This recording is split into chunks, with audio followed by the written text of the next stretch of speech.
show. Welcome to episode 120 of the Gluttons For Punishment Podcast, or GFP, a Toronto Maple Leafs and NHL podcast hosted by Michael Lepore and Anthony Bruno. Thank you so much for listening and watching us on YouTube as well. The Toronto Maple Leafs are 2-1-0 to start the season. They've won 2 of their first 3 games, but it hasn't been pretty. They're scoring a lot of goals, but defensively, they're kind of a disaster early on. I don't want to ring the alarm bells yet, but it is not an ideal start to the season. Defensively, that is. So we are going to break that down, give you our thoughts and opinions on everything that has gone on with the Leafs so far. We are going to give our early thoughts on the Atlantic Division, things that have surprised us, things that maybe haven't surprised us. And we're also going to talk about my second favorite team, at least, the Edmonton Oilers, who are 1-2 to start the season. Can't wait for that. So we have a lot to get into. I promise you want to stay tuned until the very end. But before we get into all that, it is officially time to welcome in my partner in crime, Mr. Michael Lepore, who has a very special announcement. Thanks, Anthony Bruno. 120 episodes, Anthony Bruno. I didn't think we'd make it this far. I thought 100% they would shut us down by now, but somehow we're still surviving. Like you said, Bruno, very, very special announcement. For those who have been paying attention, Auston Matthews scored 6 goals in his first 2 games this season, back-to-back hat tricks. If I'm not mistaken, he's only the 4th player ever to do that. So bravo to number 34. He now has 6. He didn't score in game 3, so he has 6 goals in 3 games, which puts him on a pace of 164 goals. And as they say in Leafs Twitter land, I say he does it. But because we're so ecstatic about our boy Auston Matthews, we are going to give away an authentic Adidas Auston Matthews jersey. Would you look at that? Those on YouTube can see the jersey I'm holding up. If you want a chance to win this jersey, do the following. I know it's tough for people in 2023 to pay attention, but listen very carefully, okay? Like this video, subscribe to the channel, and comment down below with how many goals you think Auston Matthews will score total in the month of October. A little piece of advice, there are 6 games left in the month of October for the Maple Leafs, so do your math however you want to do it, how many goals you think Auston will score. And just to make it fun, the last game of the Leafs for the month is October 31st, Halloween, against the LA Kings. So as you're getting up and down while your doorbell's ringing, while little monsters are coming to the door, have the Leaf game on and be praying you have a shot at an authentic Auston Matthews jersey. If you've been following the GFP podcast since the beginning, you know that we have given away several authentic Toronto Maple Leafs jerseys. We have another gorgeous jersey to give away, number 34, Auston Matthews.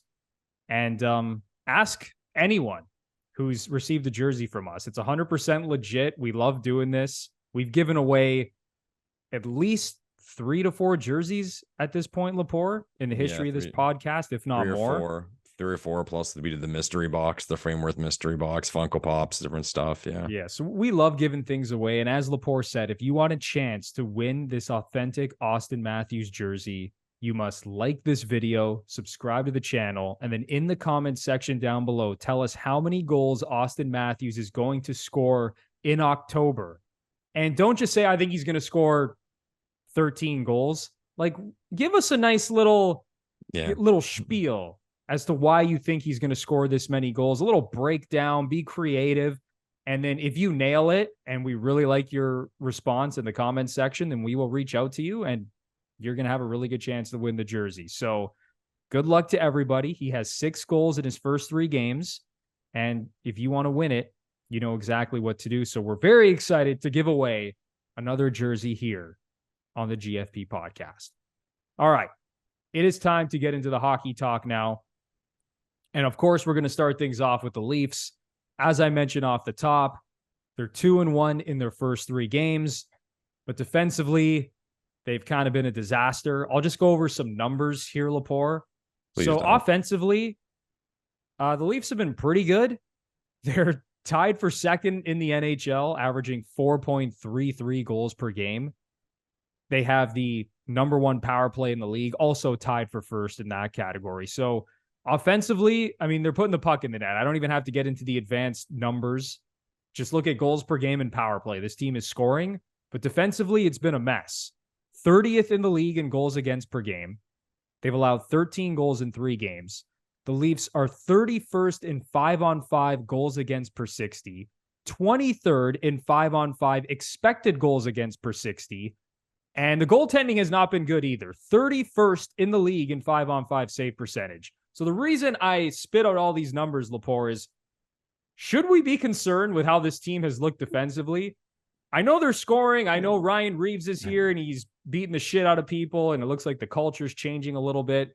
But should Leaf fans be concerned with this team moving forward with its inability to keep the puck out of their own net? Yeah. So Bruno, last time we recorded, it was right after the opening night game versus the Habs. And that one was ugly. Leafs with a 2-goal late comeback to send the game into overtime. They won in a shootout. And we sat here and said, you know what? That game was an absolute joke. And the Leafs are just pretty hilarious altogether, I think was the take we had. But it was like, it's the first game. It's going to be messy. Okay. 3 games in, I can no longer feel that way. I haven't been comfortable in any Leaf games so far. Even the Minnesota one, man, when they were up, I think it was 4-1. It still felt leaky. And then Minnesota scored 2 quick ones. So great. Now we're going into the third, only up by 1. It hasn't been pretty, and we can break it down a little more with regard to who has not been pulling their weight. I got a few names who I think have just spit them out. Spit them out, Lepore. You want to get to that right away? Right off the bat, Max Domi, man. I have not noticed Max Domi, and the fact that he's had opportunities on the second line, I think is craziness. We're having Matthew Nyes, and I think who's had a great start of the season is Yarncroc. He looks fiery. He looks aggressive when he's on the ice. I'm not quite sure at this point I'm seeing what Domi brings to this team. I don't. I'm not seeing a lot of energy. I'm not seeing scoring chances. People were talking about his passing. I mean, does he have any points yet? Does he have even an assist somewhere? I believe he has 1 assist in 3 There you games. go. 1 assist. It's not going to cut it, especially if he's being given an opportunity playing with the talent. He simply has not been good enough, man. And to me, that's the most obvious one. And the second one to me, Bruno, and I know this is going to raise some eyebrows because everyone knows he's my boy and I love him. And I think he's actually underappreciated in the city of Toronto, is Mitch Marner. Mitch Marner is getting the puck. He's generating some offense because he's just so unbelievably talented. He's going to, but he's not taking over the games like I'm used to, where he's crossing the blue line with speed. He's cutting back. He's distributing. He's patient. I don't see it, man. I don't know. I was to the point where I'm like, now it almost feels like Matthews, how Matthews felt last year, where, he's getting his points and he's contributing simply because he's so gifted that he's going to, no matter what. But that engagement, and the whole theme of this team was supposed to be balls to the wall, 100 miles an hour. We're different. I'm not seeing it from Mitch. And who knows? I know a bug was going around the team during preseason. Maybe he's fighting something, or even maybe an injury. Who knows?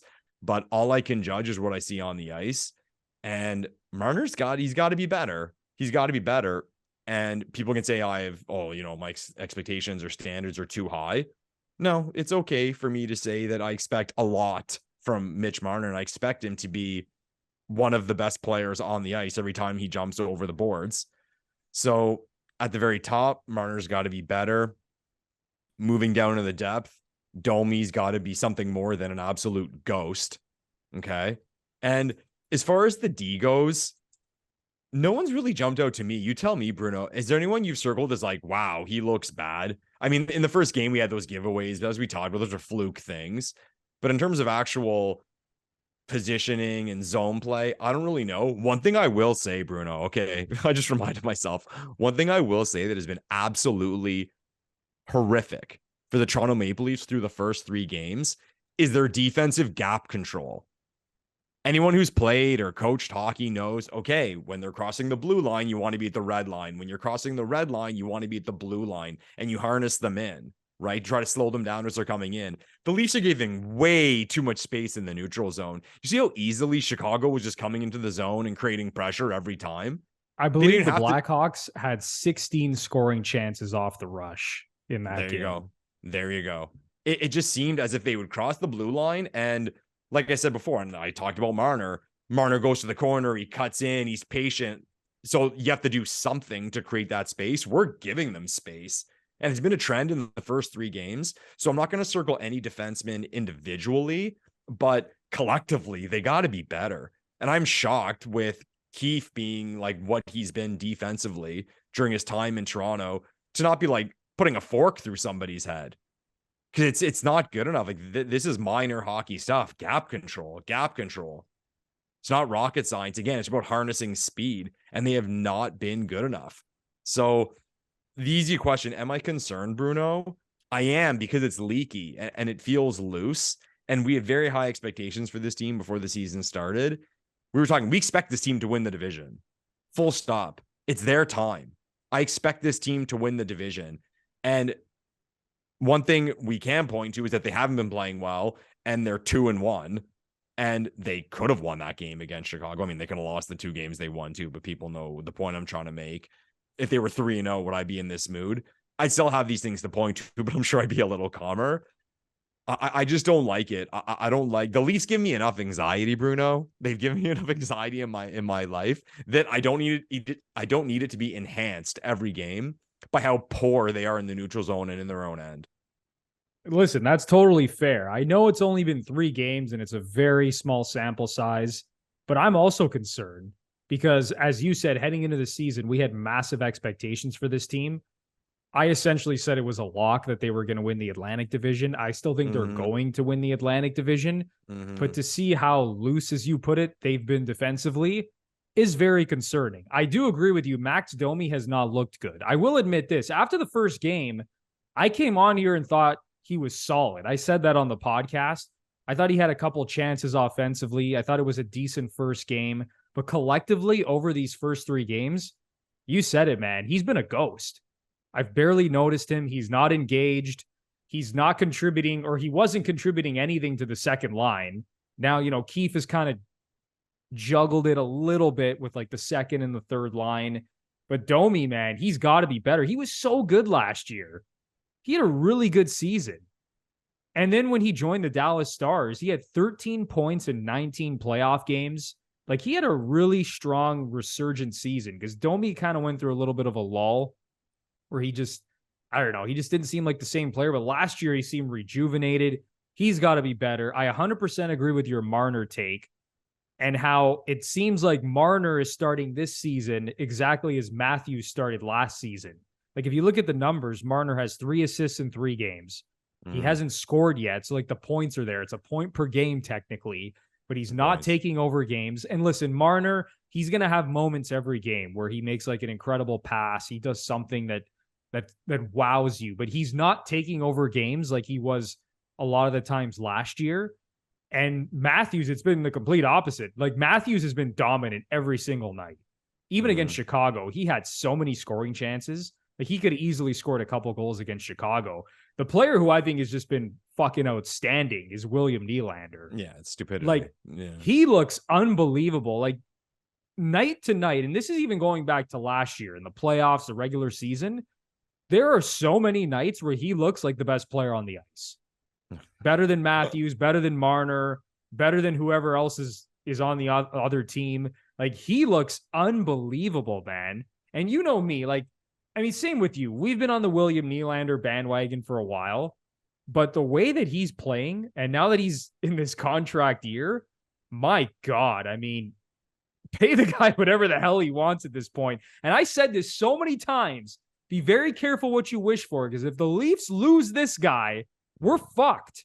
The way that he's able to generate offense by himself, the way that he's now able to drive a line by himself, the way he's able to just create shit out of nothing, especially in the playoffs when it's tight checking, You need guys like this. He is invaluable to this roster. And I have to shout out how fucking incredible this guy's been. Bruno, I got a feeling your phone's gonna ring. It's gonna be Willie asking you to be on his negotiating team in that boardroom. You just said he looks better than Matthews, looks better than Marner.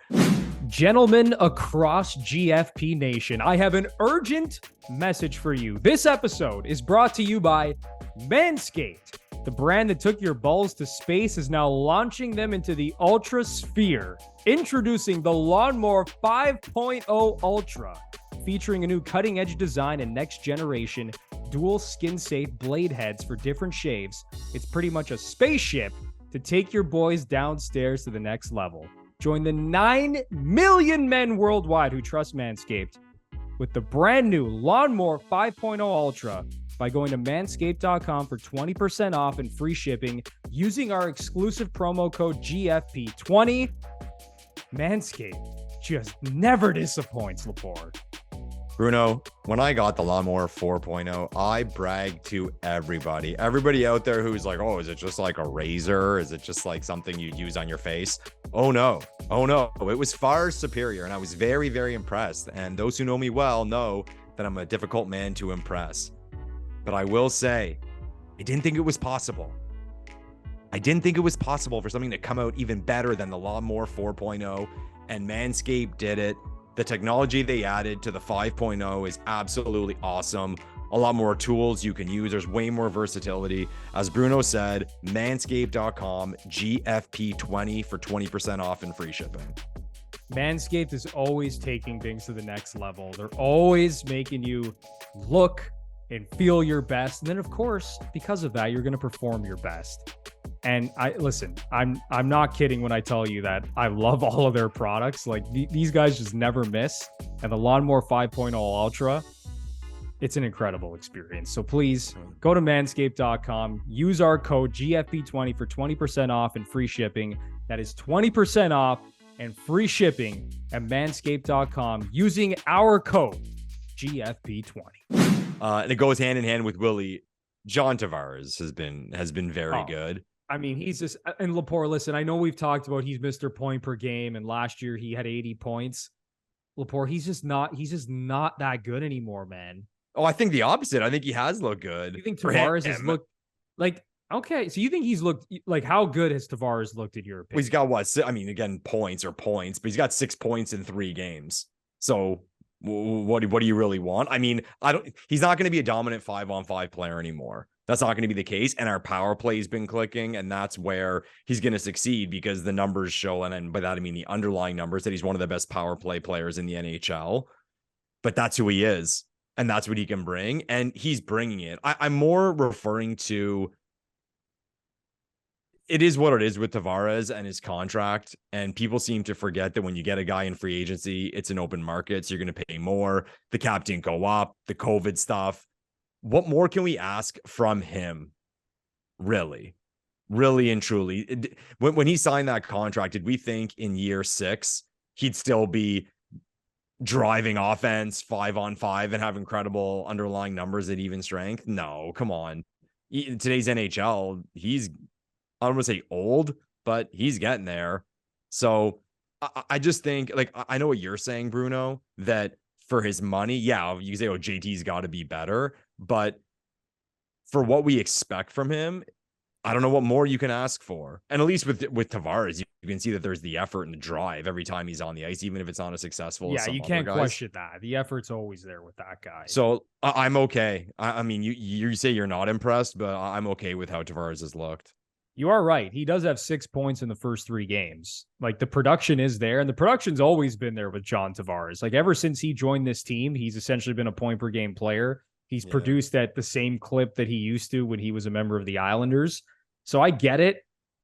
Production wise, it's been there. I just, it's what you said. It's the 5-on-5 play. Like, when I watch that guy every night, whenever he has the puck on his stick, I'm not really expecting anything to happen. He's more of like a secondary offensive weapon at this point, which honestly is fine given that the guy is in his age 33 season. It's just, and that's why before the season started, I was so excited about Nylander potentially playing center, because I think Nylander's a dominant player, and I think he can play center. And who knows, maybe it is going to shake out that way, that game 60, game 65 of the season, William Nylander is suddenly playing center and Tavares has been shifted over to the wing, kind of like the Lightning have done with Steven Stamkos. That remains to be seen. But listen, I'm not putting anything on John Tavares. Like, I don't think the defensive issues or any other issues this team has is because of him. I just think he is what he is at this point. He's going to produce, but he's not going to be dominant at 5-on-5. We need Marner to be better. Defensively as a team, they need to be better. I think Giordano, as much as I ripped him heading into the season, like he really hasn't been that bad. He's been fine. Yeah. And the defense core as well. Like, no one has stood out to me in terms of, oh my God, this guy stinks. Like, you could even look at Klingberg's numbers, like his underlying numbers, and, you know, maybe there's a little bit of concern there. A little bit. He's moved the puck well offensively. He's been good on the power play. He was brought in to do exactly that. This guy's not a defensive stalwart, right? So, you know, Morgan Riley's looked fine. Like, he hasn't looked like playoff Morgan Riley from last year, but and then you have the goaltending, right? Like, the goaltending has been shit based on the numbers, 31st in the league in 5-on-5 save percentage. But I think once this team cleans things up defensively, at least, I hope they're going to clean things up defensively. That would mean that the goaltending is going to improve as well. But I think it's still a little bit early, but I think it's just a matter of, listen, there was a lot of turnover as well. Think about it, Lepore. So this team has gone through like 3 shifts, right? Leading up to last year's trade deadline. Then they unload like 3 or 4 guys, whatever it was. They bring in all those new guys at the deadline. And then you go through the offseason where a bunch of those guys leave and there's more roster turnover. So you've had like 3 iterations of this team in less than a calendar year. So I think we still need to give them a little bit of time to kind of find their groove, find their game. But we also have to keep in mind this team has gone through more change than people realize. Speaking of that change, what do you think about Bertuzzi so far? I think Bertuzzi's actually looked pretty good. Like, I think the chances have been there. I think he's reading off of Marner and Matthews well. Like, Bertuzzi's not like an explosive player by any means, but I honestly, I don't have anything bad to say about him. I don't have any like glowing comments about him either, but I do think that he's been pretty good. He's got to stop taking penalties in the offensive zone. That's been bad. That has been I think he's got three penalties 200 feet away from his own goalie. But if you want to hear a way too early total panic fan reaction from a Maple Leafs guy, from what I saw in the first 3 games, okay, Joseph Woll is the goalie. Okay. Joseph Woll is the goalie. It's not about numbers. I know he lost, and I know he got beat for 3. One was an empty netter. But just based on his movement, his body language, he looks confident, and Sammy did not. Woll's the younger guy. He makes less money. He's making the same amount of money next season. So I don't know how the regular season's going to go in terms of splitting the games, but in my eyes, going forward, when games matter, Joseph Woll is the guy. He's the goalie. I think we're done here. Wow. Okay. So you're just stamping it right now, putting that stamp of approval. Joseph Woll is this team's actual number 1 goalie. He's the number 1. Give him the number 1. Yeah, we'll see how this shakes out too. Like, I still think it's going to be pretty much a 50-50 split in terms of the amount of games that both guys are going to play. You know, we see this a lot where coaches see that the other goalie is the better and more talented goalie, but they tend to keep going back to the veteran. Mm-hmm. And Minnesota was doing this a lot last season with Gustafsson and Marc-Andre Fleury, where Gustafsson was clearly the better goalie, and they just kept going to Marc-Andre Fleury because, I mean, he's Marc-Andre Fleury, even though Lepore hates him. That's a different story. But I hope the Leafs, you know, whether it's Samsonov or Woll, I hope that they recognize that early. And then, you know, not that you have to commit to one and be like, all right, you're playing 60 games and the other guy's playing 20 games. That's not going to happen. But I hope that when they have tough matchups against good divisional opponents, against other good teams in the Western Conference, I hope that they actually identify who their number 1 goalie is and slot that person in accordingly. Yeah, that's exactly All right. it. Is there anything else you want to get off your chest from the Leafs specifically before we move on? No, I think we unleashed a lot of negativity for seeing a 3-game sample size, but they got to clean it up. We had fun with this kind of hockey when Matthews, Marner, and Willie just came into the league and they were young, but it's different now. The expectations are different. The standards are different. And with that comes a certain expectation and standard of the eye test. And it's got to be better. They got to be tighter. The example I was go back to is like the old Red Wings, the Red Wings dominant teams. And they were kind of like a German national soccer team of hockey where everything was very robotic and formal and efficient. That's what we want to see from the Leafs. And it's been far from it so far. Yeah, you said it, man. If this team can't clean up what it's doing defensively right now, I don't think there's any hope in hell that they're winning a Stanley Cup playing like this. That's very safe to say. All right, let's move on now and talk about the Atlantic Division. Sure. So before the season, I said it would be Leafs, Panthers, Lightning top 3. I believe you sort of had a similar top 3. Did you have the Senators in your top 3? I can't even remember. Did I have? I think I had Tampa. Now you're jogging my memory, Bruno. We'll have to go back because it was that close that I can't remember. However I put it, so I juggled with it at the time. But I had Tampa either in the 2 or the 3, and then I think I may have said Boston.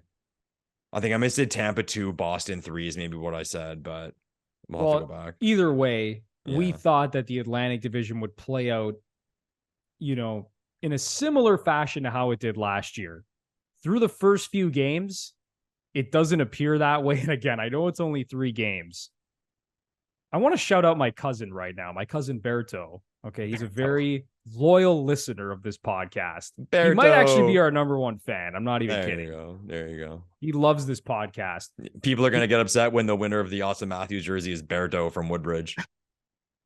I promise it's not going to be my cousin. Who was bang on. Would you look at that? Even though he does chime in the comments section, which I absolutely love. But we are not going to give him the Auston Matthews jersey, I promise. Okay. But anyway, he called me before the season and I wasn't able to answer the phone at the time, but he left me a voicemail and he was so fired up about this one take. He's like, Anthony, I have to tell you this.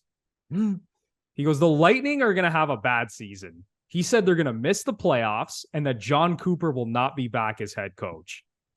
He just had this gut feeling that like it's over. Like this could be a disastrous season for the Lightning. And through 4 games, they are 1-2-1. They've lost 3 in a row. They just lost in overtime to the Sabres. That was their 3rd loss in a row. So their only win this season was their 5-3 win on opening night against Nashville, a team that honestly I think stinks. So when you look at the Atlantic Division right now, man, like that take might age incredibly well. Like the Lightning, if they don't get Vasilevsky back, maybe it's not even a question of Vasilevsky, but they could be out of this like a lot quicker than people think, especially when you see that Boston still looks solid. Like they're 2-0 right now. When you look at the standings right now, again, I don't want to blow this out of proportion. It's been 3 games, but the Red Wings are 2-1. The Senators are 2-1. The Leafs are obviously 2-1, but the Lightning, 1 win in 4 games. Panthers, 1 win in 3 games. The Sabres also struggling. Tage Thompson and Alex Tuck have done jack shit to start the season after they were both pretty dominant last year. So the question I raised to you, Lepore, is like, what are your way too early thoughts about how this is playing out right now in the Atlantic Division and what we might see further down the line? I remember when we did discuss the Lightning in the preseason, I asked you the question as to whether or not John Cooper would be coach of the Lightning at the start of the next season. And I said no, because I think, and I still think they'll make the playoffs, but I don't think they're beating anybody. And I just think with this team, and I don't even think this is even really a take, I think everyone would feel this way. The mojo doesn't seem good. And when the mojo's not good and people are not happy, things aren't going to go well, because let's face it, in the Atlantic, you have hungry teams. We already said the Leafs have an expectation to win the division. Okay. Boston, to be fair, in that locker room, they probably want to prove everybody wrong. Everyone's counting them out, and it would be easy for them to fold, but I'm sure they're pretty motivated. Ottawa and Buffalo are very motivated. Detroit's, I mean, again, 3 games, but Detroit's had a decent start. It can be rough for Tampa. And I watched the game last night against Buffalo, and it was a great game. Both goalies played well. There's a lot of scoring chances, but Tampa did get outplayed. They were fortunate enough to score a late goal and ultimately lost in overtime. I'm not going to fully shut the door on the Tampa Bay Lightning as a perennial playoff team in the Eastern Conference yet. But if you ask me in a few weeks, I might have a different take because, like you said, this could happen a lot faster than anticipated. And as I referred to, when the team is not happy to go to the rink, they're not going to win a lot of games. And I can't say anything more than the players, than my observations of the players' body language. Cooper on the bench has this like look on his face all the time of frustration and confusion. It's not good. It's not good for Tampa. I'm not going to feel everything that organization and their fans have received in the last years. You're not going to get any sympathy from me, but I think that door is slowly closing, and who knows, maybe it'll slam shut in the next few weeks or few months even. I don't think the Lightning are going to miss the playoffs, but I will admit that over these first 4 games, I'm a little bit more convinced that maybe this team is not as good as I thought they were. And again, I didn't think that they were going to like win the division. I thought they were going to finish essentially as the 3 seed in the Atlantic, which might be the case. Vasilevsky's out for at least 20 games. We'll see what happens when he comes back and how healthy he actually is after hip surgery. But if the Lightning stumble over their first 20, like they could be out of the playoffs in the first 20 games. Well, like we've seen this, right? Once you hit American Thanksgiving, once you're getting into December and you look at the standings, it's more or less how things are going to play out the rest of the year, give or take a few spots. Yeah. Like that's been the trend pretty much every year going back. Yeah. I don't know how many years I got to go back, but just take a look at the standings at American Thanksgiving. It's the old saying of you can't win the Stanley Cup in October, November, but you can lose it. Right. Exactly. So I don't know. I got a sneaky suspicion though, that maybe this is going to be just a wacky season in the Atlantic. Like, and again, Ottawa's 2-1. I'm not going to say that Ottawa's been like some great team so far. They got Washington tonight too. Yeah, so we'll see. Points. And now like Josh Norris is back. Mm-hmm. They still got to get Pinto in the lineup, but we'll see, man. Like if Tampa drops out, Florida's off to a rough start. They're still without Brandon Montour and Aaron Ekblad. Who knows? Maybe it's going to be a wacky season. I'm a little bit surprised that Buffalo can't score. Like last year, Tage Thompson had 47 goals. Alex Tuck had 36 goals. And through their first 3 games, those 2 guys have done nothing. Yeah. So we'll see if they can kind of get their mojo going. Remember when everybody was screaming that Tage Thompson's better than Auston Matthews? Remember that? Oh my God. The takes last year about Tage Thompson. Isn't it crazy how last year, like Matthews had a bad season. The guy had 40 goals and 85 points. And people are putting Jason Robertson over him, who, by the way, still doesn't have a point in 2 games for Dallas.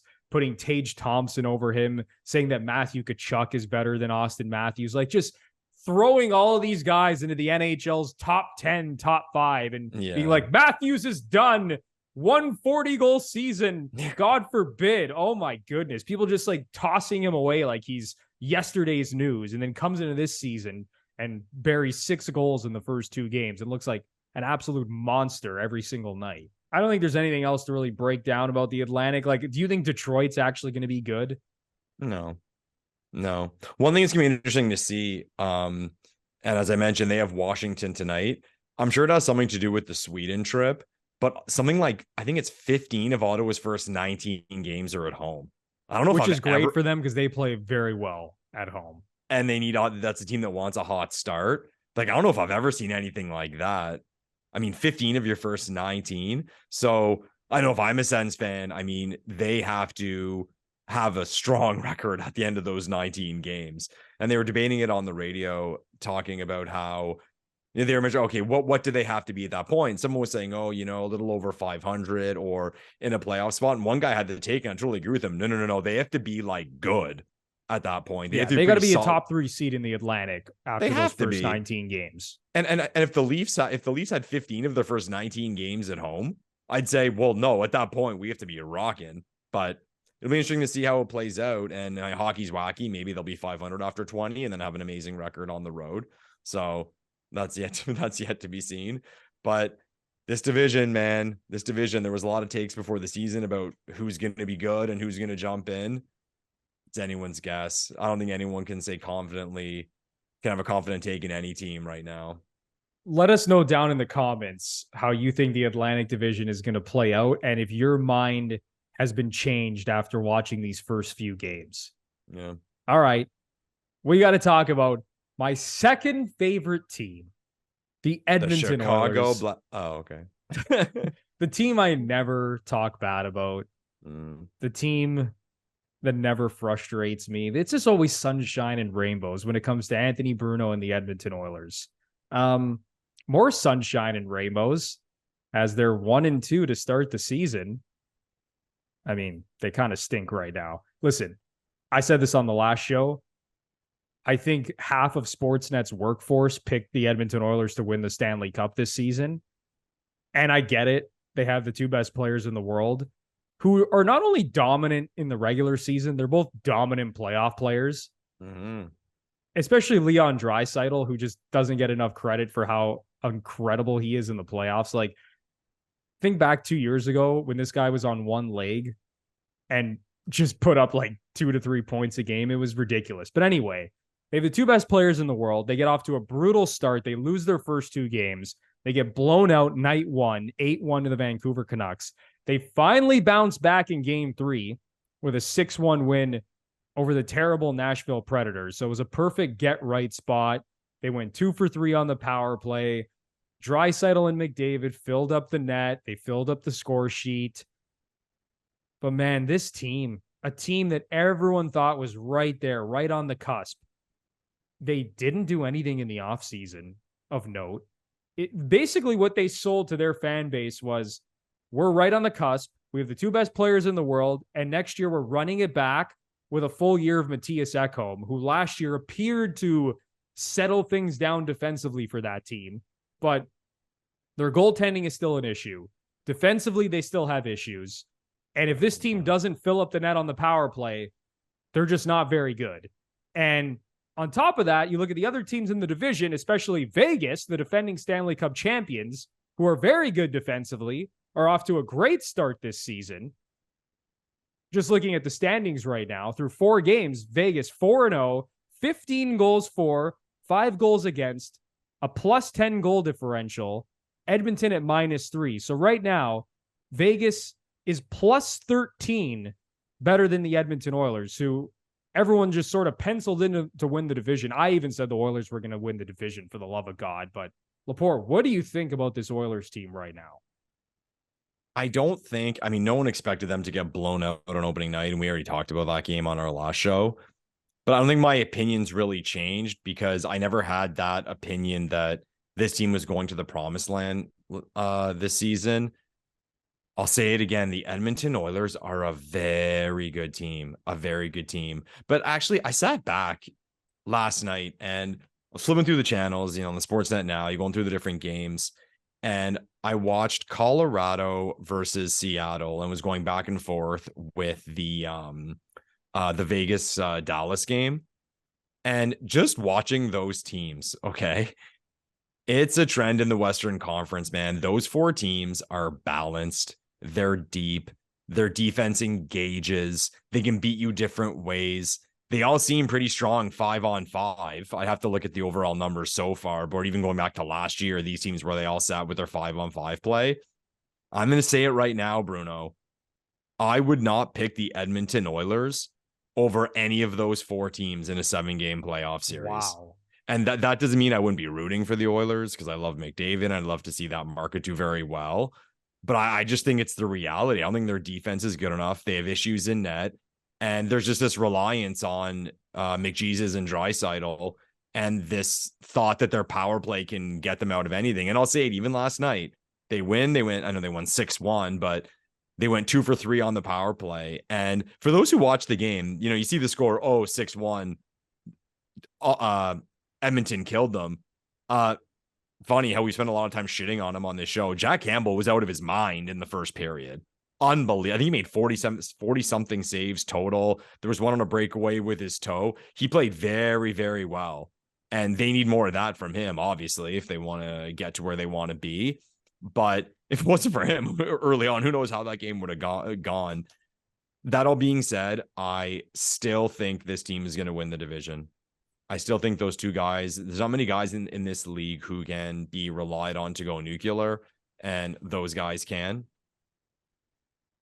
Like I said, as for the playoffs, I'm not saying I don't think they can beat any of those 4 teams, but if I'm being completely honest, if Michael Lepore is going to his heart, I wouldn't pick them. I would be betting on the other team if I have to lay a bet versus those 4. And that's a testament to the Western Conference, to be fair. I mean, the Edmonton Oilers are a very good team. To say that there's 4 teams, even right off, even if you don't think the Oilers are inferior to those 4 teams, any of those 4 teams can beat them. I think that would be safe to say. Any of those 4 teams can beat them, and you would not be surprised. I think in the East, that doesn't really come into play as much. I mean, anyone can beat anyone, and we've seen that. But you're going to see in the first round, I have no idea. Again, Edmonton could win.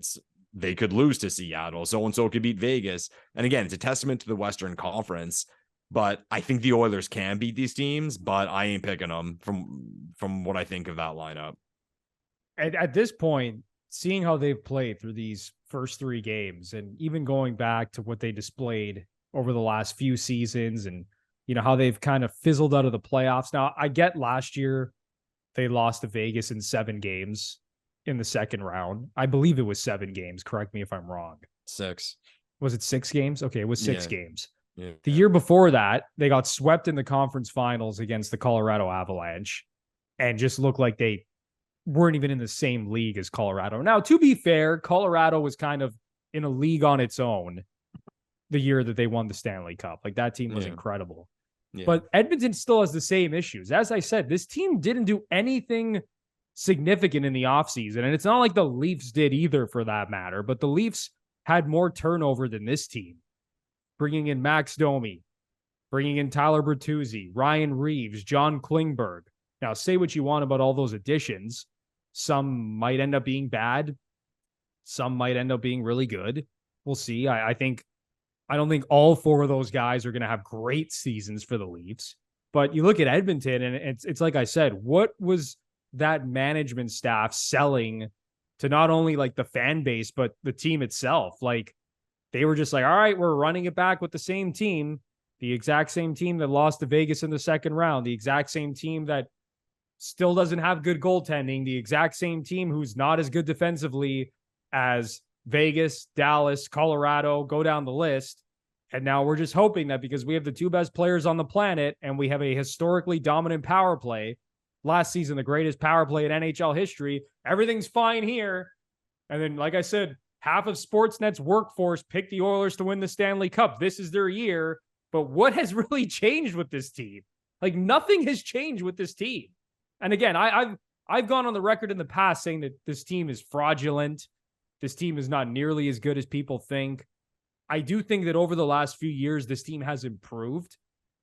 And I think that they've brought in pieces that have helped. You look at Evander Kane, you look at Matthias Ekholm, even the Zach Hyman signing has actually been really good so far.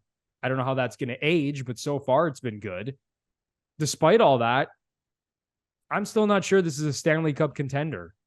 I mean, even a contender. I'm still going to stick with the Oilers are going to win the division because I think they'll just end up tearing up the regular season. The playoffs are a different beast, and I agree with you. I'm not picking them to win the Stanley Cup right now. There's no way. The way that they're playing defensively, there's no chance I'm picking them over the actual legit top teams in the Western Conference.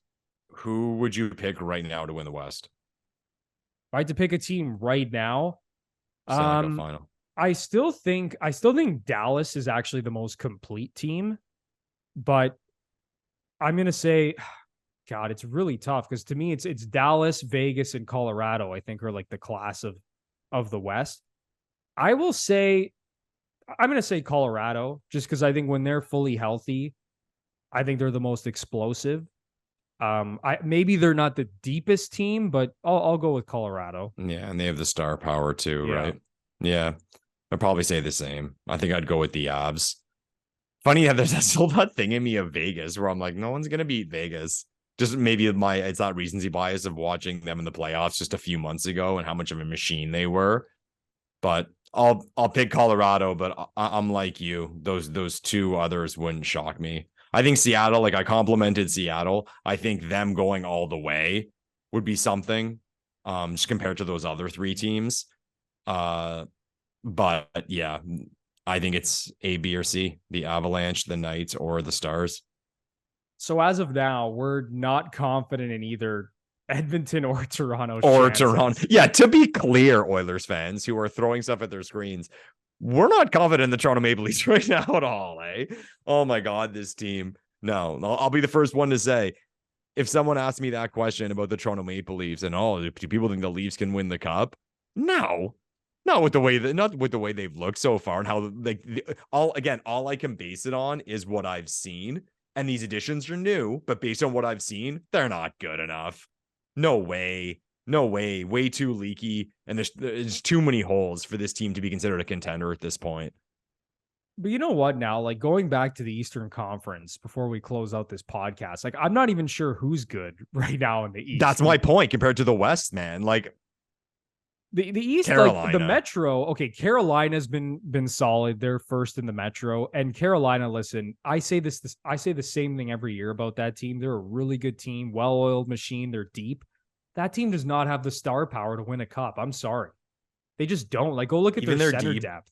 Even their D, Bruno, though, they're pretty. Their D is really good, but I'm sorry, when your three centers are Sebastian Aho, Jesperi Kotkaniemi, and Jordan Staal, I don't think those three are good enough to win a Stanley Cup. Year after year, they get close, but they never win. And sure, give them all the credit you want for getting close, but I don't think that team has the upper tier talent, especially offensively, to win a Stanley Cup. I could be completely wrong, but I don't want to get fooled by Carolina because I feel like we get fooled by them every year. They're good. We understand that. But the Devils, they're 1-1-1 to start the season with a negative goal differential. The New York Rangers, they're 2-1. They've been fine. Pittsburgh's 2-1. We're still not exactly sure how good or bad they're going to be. I don't think they're going to make the playoffs. The Islanders are 2-0. And then, as we talked about earlier in the show, the Atlantic Division is kind of all over the place right now. So I'm not sure who's good in the Eastern Conference, really outside of Carolina, who I don't think is going to win the cup, but they're going to have a great regular season. Yeah. See, I'm like you. I don't really believe in anyone in the East. So it makes me think, like, I just asked you who you'd pick right now to win the West. If someone asked me in the East, I'd take a flyer on like the Rangers or something. I'd say someone random who's going to get shit canned in the Stanley Cup final with whoever comes out of the West. I don't think it's a good Eastern Conference. I really don't.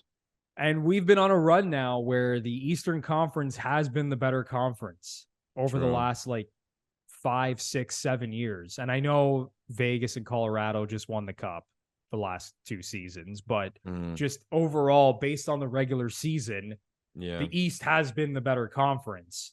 Now, I don't know if that's going to be the case again this year, but the East just kind of looks like it's a shit show right now. And again, it's only been like 3 or 4 games, but I think the West is more clearly defined in terms of who like the top of the top are.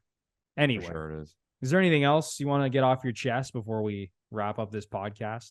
I think I'm good, Anthony Bruno. We shit on our favorite team a little bit. We shit on other people's favorite team. What more can we provide to the world out there? I don't know. I mean, if you want more than negativity, you're not going to get it from here, guys.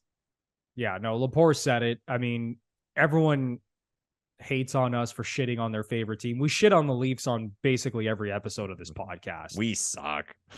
Which is just the most hilarious thing to me. I can't stand when people say, you guys are so biased. Now, to be fair, no one really calls us biased anymore. I think that's like a thing when you start on social media and no one knows who you are. And people are like, you're just so biased.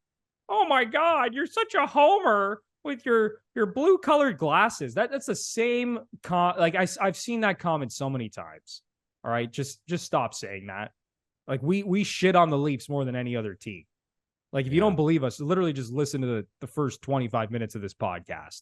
Speaking of shitting on the Leafs and their fans, the takes really going around. It was on Spit and Chicklets. I've seen around social media with how bad the crowds have been at Scotiabank Arena for the first 3 games. Like people said when Matthews scored that one of the hat tricks, like there was barely any hats on the ice.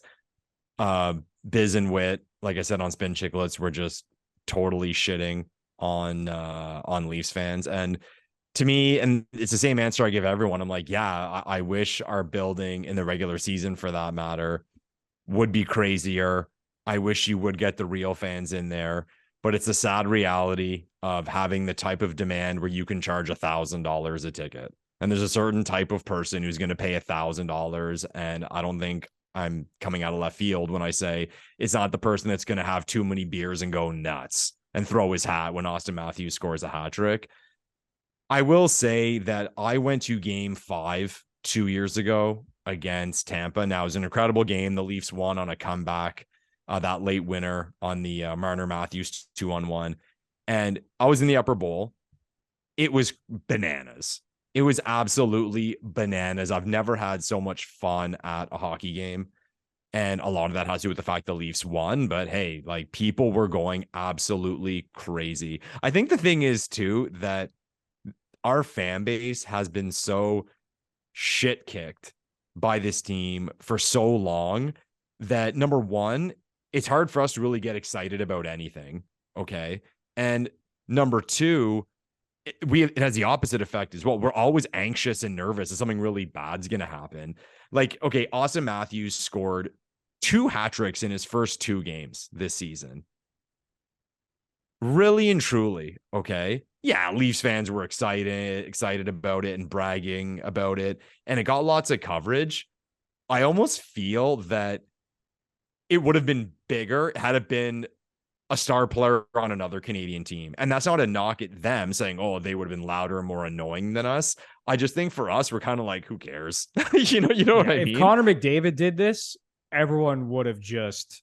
He's going to score 100 goals. Gone Like ballistic. You would have heard that take. For the first week of the season. Like you would have seen like 30 stories all over the internet, all over television, just constant. Oh my God, Connor McDavid, he's reached another level. 200 points this season, 100 goals. That's what would have happened if McDavid did it. Yeah, and again, I just think with us, we all just see what's coming in like April, May, June. And that's what we're focused on. So yeah, we'll get excited by things like that, but really and truly, I don't think we care. Like they're already debating, well, how many goals is Matthews going to score this year? I mean, he's the highest paid player on my favorite hockey team. I hope he has an incredible year, and I'm ecstatic with this guy that he re-signed. But if he scores 45, 50, 55, or 60, I don't give a shit. You know what I mean? Like we've done this. I guess that's the damn Stanley Cup. Sniff a cup. I guess that's the way to put it. We've seen this before. We saw this guy score 4 goals in his first game in the National Hockey League. It's hard to get excited. We're still these waiting days for playoff success. Yeah. Unless there's playoff success, as you said. But I think the root of the problem, and you laid it out very, very well, is that you basically have to take out a mortgage to go to a Leaf game in the lower bowl these days. Like no normal person is being like, I want to go to the Leaf game tonight. Let me go check Ticketmaster for a couple seats in the Golds. Like no normal person is doing that unless you're rich and you have that disposable income. It's just not possible for most people. Like if you're sitting in the lower bowl, you have some corporate hookup, you got tickets from somebody, and that's why the lower bowl is a snooze fest. And it's maybe the worst lower bowl of like all the major markets in the NHL. I don't think that's a hot take. No, I don't think so at all. I always have to look it up. Like every couple years, the Leafs, I think there was a span of a decade or two where they sold out every home game. And then it was the start of, was it 2 seasons ago? I think there were a couple games they didn't have sellouts. And of course, it's a big story oh my God, there were tickets available for the Leafs game. The Leafs didn't sell out. How is this market, blah, blah, not selling out? And then you look online and there's like singles left in like the mid to upper bowl for like $225. It's like, yeah, like it's game 4. It's game 4 of the regular season. Can you really point to a fan base to be like, oh, they're not selling out games when what's available is $225 to sit by yourself? Come on. It's just, Yeah, again, it's a sad reality of what Toronto is and what the Leafs are, but I don't have a solution. Like, what is the solution? The board at MLSE likes making money. Yeah, So there is no solution. This is just a reality that Leaf fans have to live with. And I will admit the atmosphere goes up 10x in the playoffs, which is incredible to see. But in the regular season, a lot of the times, the lower bowl is a complete snooze fest, and it is what it is. But boo. That is going to do it for episode 120 of the Gluttons For Punishment Podcast, or GFP, a Toronto Maple Leafs and NHL podcast hosted by Michael Lepore and Anthony Bruno. Before I get into the whole like, follow, subscribe, and all that, if you missed it at the beginning of the show, we are giving away an authentic Auston Matthews jersey. One of the many giveaways on this channel. We love giving stuff away to our fan base. So you're going to have to go back to earlier on in this video. You will see it in the description. We will put it in there so that you see the exact timestamp, and it'll show you all the details on how you enter the contest to win the Auston Matthews jersey. So I'll leave that up to you to figure it out. But again, thank you so much for listening and watching. If you're a first-time listener, a long-time listener, it would be a huge help if you give us a 5-star rating or review on either Apple or Spotify. And then if you're watching us on YouTube and you really enjoyed the content, smash the like button, subscribe to the channel, leave a comment down below, and ring the notification bell so you know exactly when the GFP podcast is posting some new content. So for Michael Lepore, I'm Anthony Bruno, and we will see you in the next one. Thanks, everyone.